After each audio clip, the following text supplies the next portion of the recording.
Shalom para pendengar yang dikasihi oleh Tuhan Yesus. Kiranya Tuhan memberikan rahmat-Nya kepada para pendengar semua. Sebentar lagi kita akan mendengarkan pembacaan Alkitab audio dalam versi bahasa Indonesia sehari-hari. Siapkan hati saudara. 1 Samuel pasal 16. Daud diurapi menjadi raja. Berfirmanlah Tuhan kepada Samuel, "Berapa lama lagi engkau berduka cita karena Saul? Bukankah ia telah kutolak sebagai raja atas Israel? Isilah tabung tandukmu dengan minyak, dan pergilah. Aku mengutus engkau kepada Isai, orang Betlehem itu, sebab di antara anak-anaknya telah kupilih seorang raja bagiku." Tetapi Samuel berkata, "Bagaimana mungkin aku pergi? Jika Saul mendengarnya, ia akan membunuh aku."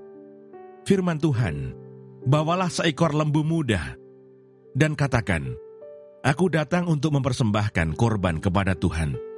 Kemudian undanglah Isai ke upacara pengorbanan itu. Lalu aku akan memberitahukan kepadamu apa yang harus kau perbuat. Urapilah bagiku orang yang akan kusebut kepadamu." Samuel berbuat seperti yang difirmankan Tuhan, dan tibalah ia di kota Betlehem. Para tua-tua di kota itu datang mendapatkannya dengan gemetar dan berkata, "Adakah kedatanganmu ini membawa selamat?" Jawabnya, "Ya, benar. Aku datang untuk mempersembahkan korban kepada Tuhan. Kuduskanlah dirimu, dan datanglah dengan daku ke upacara pengorbanan ini." Kemudian ia menguduskan Isai dan anak-anaknya yang laki-laki, dan mengundang mereka ke upacara pengorbanan itu. Ketika mereka itu masuk dan Samuel melihat Eliab, lalu pikirnya, "Sungguh, di hadapan Tuhan sekarang berdiri yang diurapinya." Tetapi berfirmanlah Tuhan kepada Samuel, "Janganlah pandang parasnya atau perawakan yang tinggi, sebab aku telah menolaknya. Bukan yang dilihat manusia yang dilihat Allah. Manusia melihat apa yang di depan mata, tetapi Tuhan melihat hati." Lalu Isai memanggil Abinadab dan menyuruhnya lewat di depan Samuel. Tetapi Samuel berkata, "Orang ini pun tidak dipilih Tuhan." Kemudian Isai menyuruh Syama lewat. Tetapi Samuel berkata, "Orang ini pun tidak dipilih Tuhan." Demikianlah Isai menyuruh ketujuh anaknya lewat di depan Samuel. Tetapi Samuel berkata kepada Isai, "Semuanya ini tidak dipilih Tuhan." Lalu Samuel berkata kepada Isai, "Inikah anakmu semuanya?"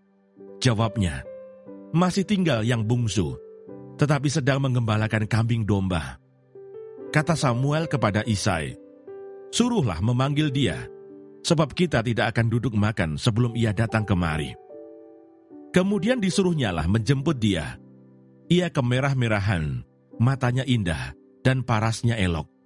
Lalu Tuhan berfirman, "Bangkitlah, urapilah dia, sebab inilah dia." Samuel mengambil tabung tanduk yang berisi minyak itu dan mengurapi Daud di tengah-tengah saudara-saudaranya. Sejak hari itu dan seterusnya, berkuasalah roh Tuhan atas Daud.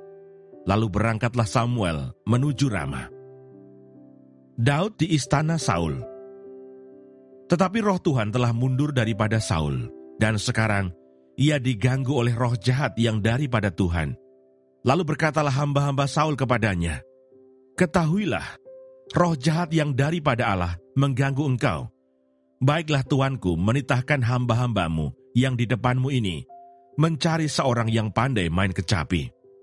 Apabila roh jahat yang daripada Allah itu hingga padamu, haruslah ia main kecapi, maka engkau merasa nyaman."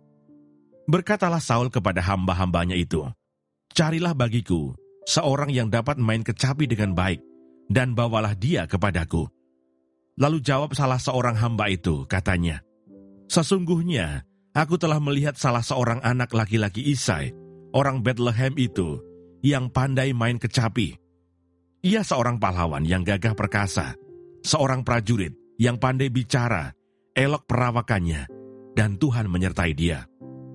Kemudian Saul mengirim suruhan kepada Isai dengan pesan, "Suruhlah kepadaku anakmu Daud yang ada pada kambing domba itu." Lalu Isai mengambil seekor keledai yang dimuati roti, sekirbat anggur, dan seekor anak kambing. Maka dikirimkannya lah itu kepada Saul dengan perantaraan Daud anaknya. Demikianlah Daud sampai kepada Saul dan menjadi pelayannya. Saul sangat mengasihinya dan ia menjadi pembawa senjatanya. Sebab itu Saul menyuruh orang kepada Isai mengatakan, "Biarkanlah Daud tetap menjadi pelayanku, sebab aku suka kepadanya." Dan setiap kali apabila roh yang daripada Allah itu hingga pada Saul, maka Daud mengambil kecapi dan memainkannya. Saul merasa lega dan nyaman, dan roh yang jahat itu undur daripadanya. Terima kasih Bapa di surga untuk firman-Mu hari ini. Berkati kami semua supaya kami mengerti isi hati-Mu. Terima kasih para pendengar semua, kiranya Tuhan memberkati. Dan jangan lupa untuk share dan subscribe.